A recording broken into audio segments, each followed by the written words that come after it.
I want to welcome all of you with the new type of content on my channel. From today, I will be posting video interviews with young scholars. Today we will be interviewing Nigel Li.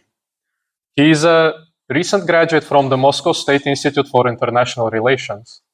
He has published in such famous platforms such as Channel News Asia, Taipei Times, The Diplomat, and Kabar Asia, and many others. Soon he will be starting his studies for master's degree in Georgetown University in Washington, D.C. Nigel has recently published an article in Kabar Asia commenting on the events that happened in Xi'an province on C+C5 platform. Nigel was kind to agree to share his deeper thoughts on the results of the summit. Now let's proceed with the questions.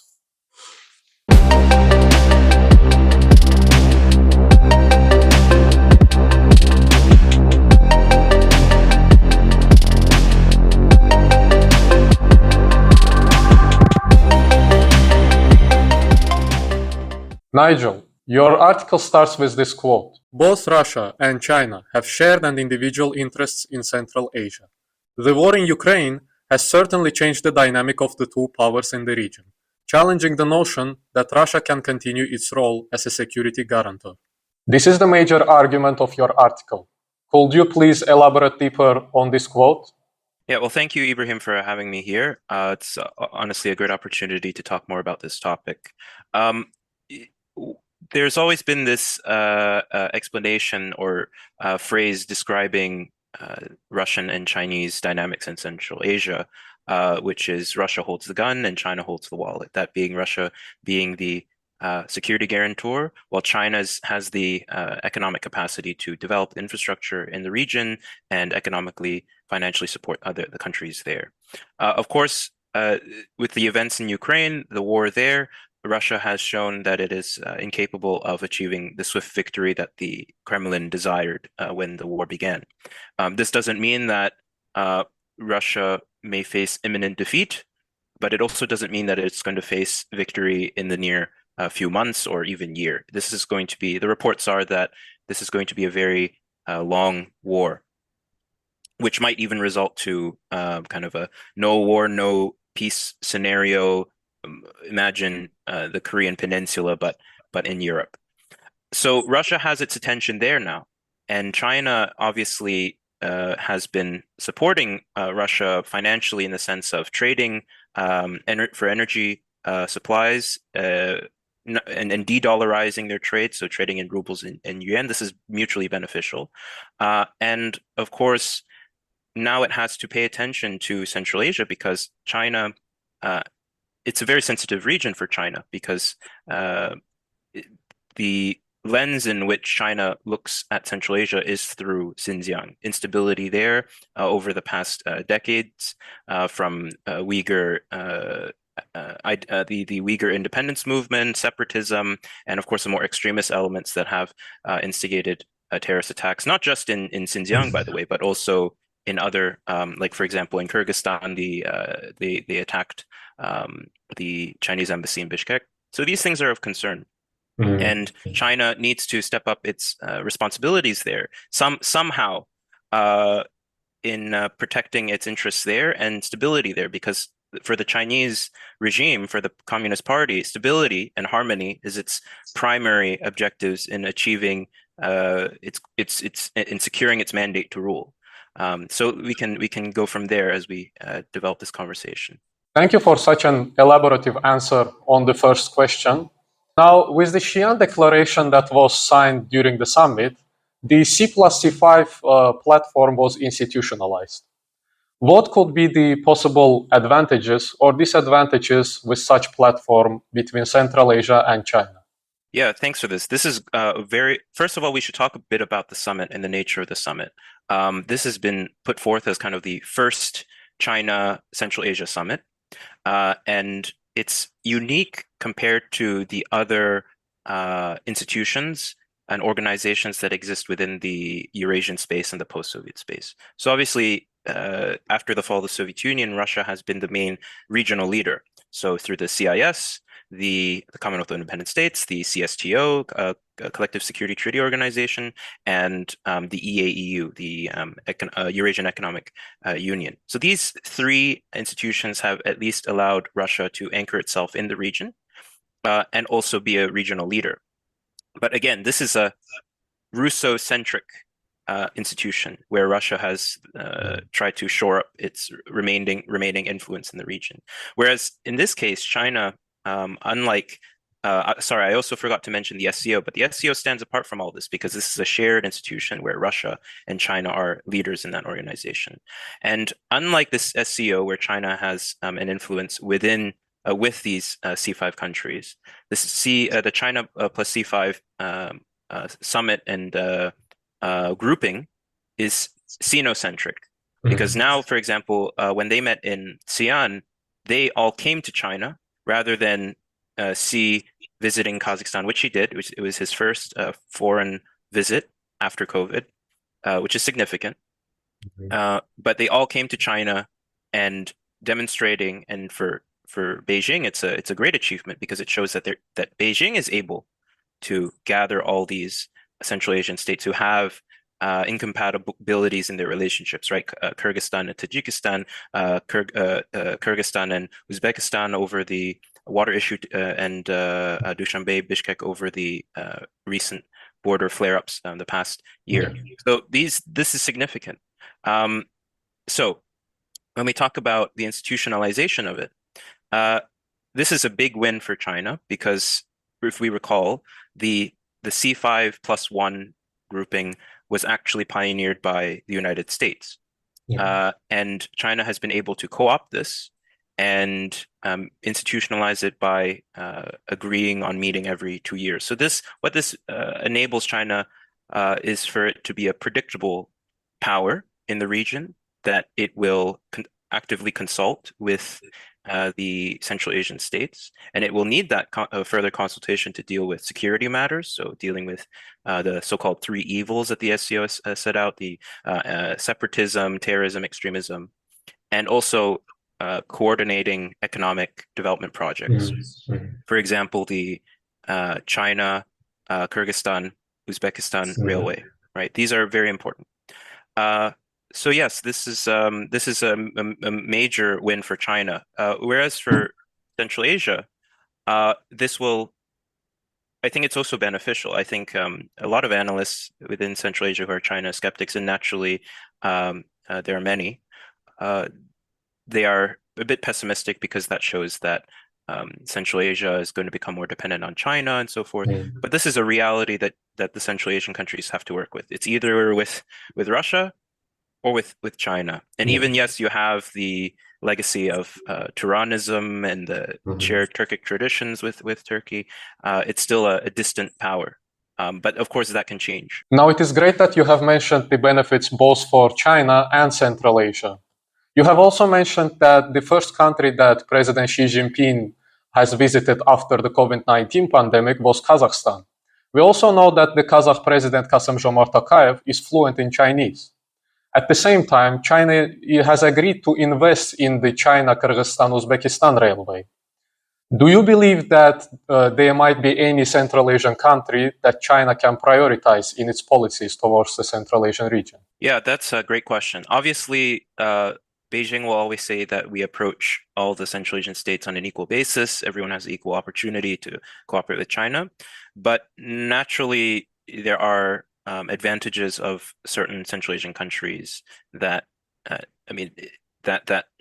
private interests may be more interested to work with. Obviously, that being Kazakhstan and Uzbekistan, right? Kazakhstan being the most economically developed, one of the more resource-rich countries in the region, and then Uzbekistan, with the largest population in the region, and now under Mirziyoyev trying to reform and reshape his country.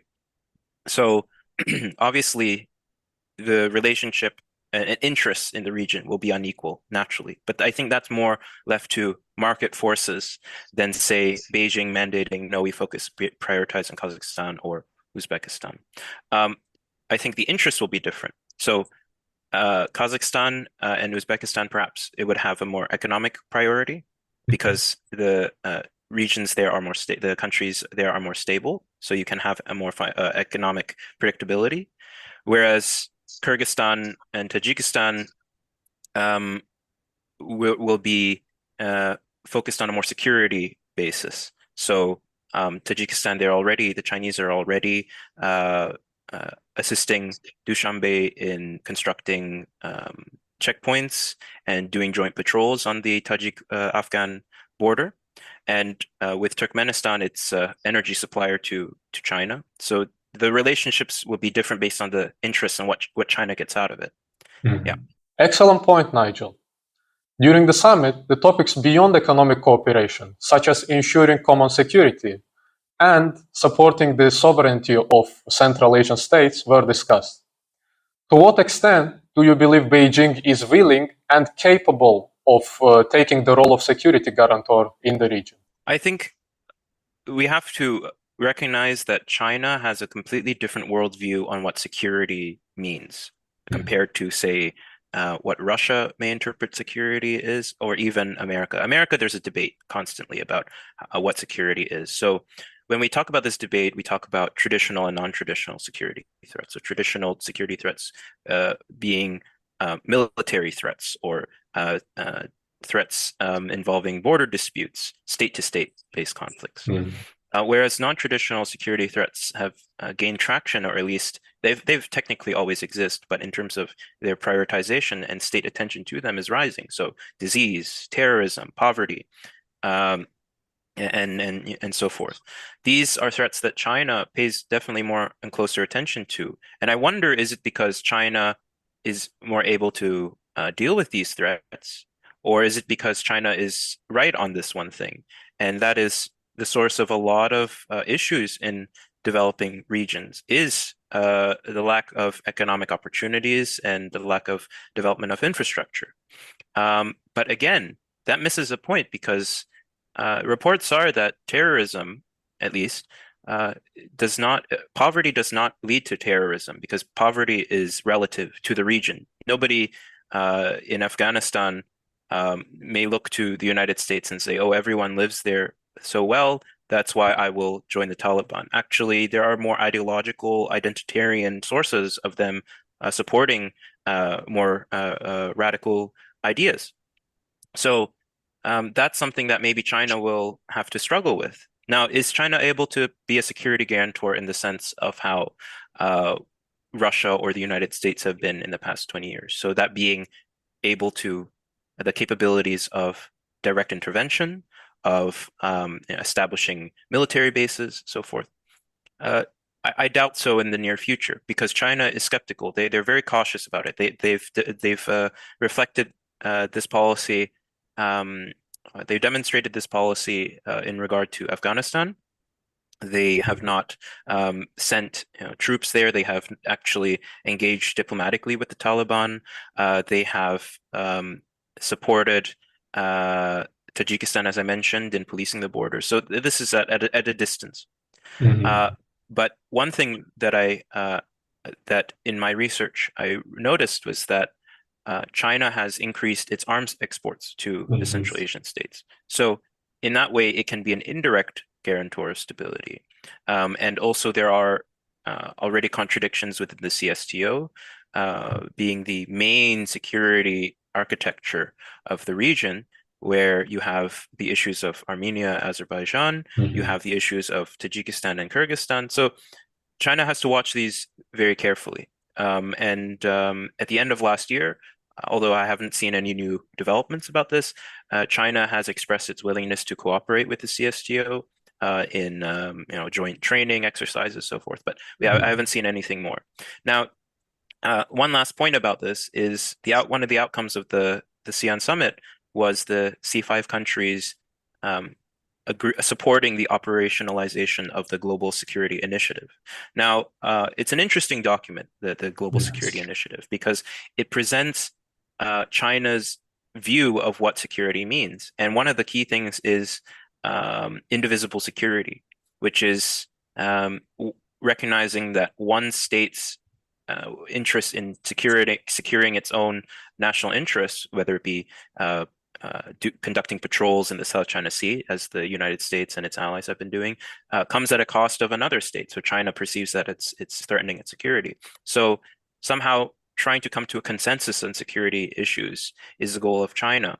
I don't know how successful it will be, but the fact that the Central Asian states have kind of supported this shows that they are respecting China's worldview, and also, well, we'll have to see whether it might be a test case. It might be a laboratory for China to operationalize the GSI in Central Asia, but that we'll have to see. But it's a significant achievement. Yeah. It is indeed very significant. At the same time, we can observe a big imbalance between the combined size of the economies of Central Asian states and the Chinese economy. Many experts believe that such high investment by Chinese in the region can bring into its dependency on Chinese economy. Do you agree with this, Nigel? Do you believe that Central Asian states can fall into so-called debt trap? I think the debt trap issue has been mostly politicized, and I don't think it's. I think it's definitely something for states to be worried about. I mean, it's not even related to China. Any state that cannot afford the funds to develop infrastructure and relying on another country should be cautious. It's not an ideal situation to be in. This is not something that's new to China. Other countries have done this throughout history. For example, you could even argue that the oil companies that the British opened up in developing Iranian oil, and then having these joint deals and allowing the British to extract oil at a cheaper rate.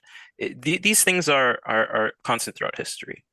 But it's more of a perception issue, because the Central Asian states are obviously cautious, and they have a historical memory of Chinese imperialism in the region, and the expulsion of Uyghurs from Xinjiang into the bordering regions. So these are fears. These are fears. I think debt trap is not necessarily the main issue here. The main issue here is, the more that China invests in these regions, the more it establishes businesses there. It sends its own workers there, managers there. It means that Chinese citizens will be vulnerable to whatever threats that may take place in the region, whether it be natural disasters, civil unrest, terrorist attacks, which means that China will have to take up a greater responsibility in protecting these, not only citizens, but also the assets. And we've already observed this in Africa, where the Chinese have deployed private security companies to protect these business interests. There's reports that they are already doing this in Kyrgyzstan in some of the mines that they have invested in. So I think it might be even more concerning than the debt trap issue, because then China has a real justification to be involved, have troops on the ground, or have a greater responsibility in the security issues of the region. Because now and the responsibilities are limited and rather selfish, because it would be its own assets, its own citizens, and they can easily pull them out.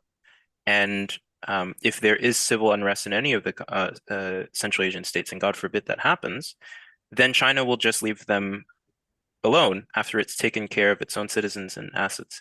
But of course, it will then have to measure and temper its interventions if it does choose to do so.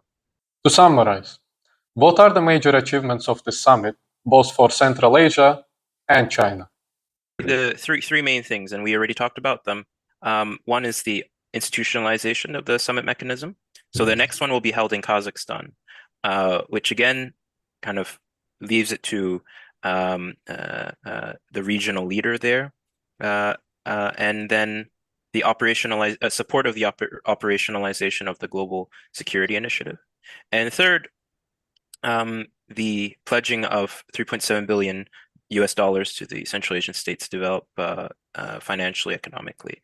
But and a kind of a 0.5 note was the agreements that China signed bilaterally with all the other Central Asian states leading up to the conclusion of the summit. That's really important too, which shows that China is willing to work with the regional states, not just multilaterally, but bilaterally as well.